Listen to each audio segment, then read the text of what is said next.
ఎవరిని మోసం చేస్తున్నా? నాలుగు గోడల మధ్య నీవు చేసే చీకటి పనులు దేవుడు చూడలేదనుకుంటున్నావా?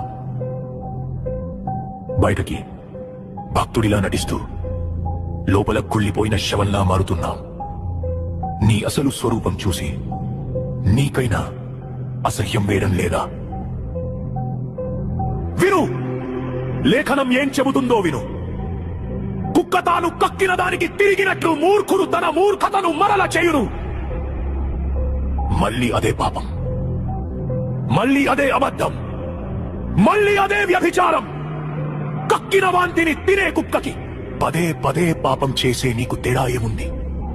నువ్వు మనిషివా లేక ఆత్మ చచ్చిపోయిన మృగానివా?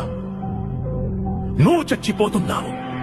నీ ఆత్మీయ జీవితం శవంలా మారి కుళ్ళిపోతుంది. దేవుని కృపను నీవు అలుసుగా తీసుకుంటున్నావు.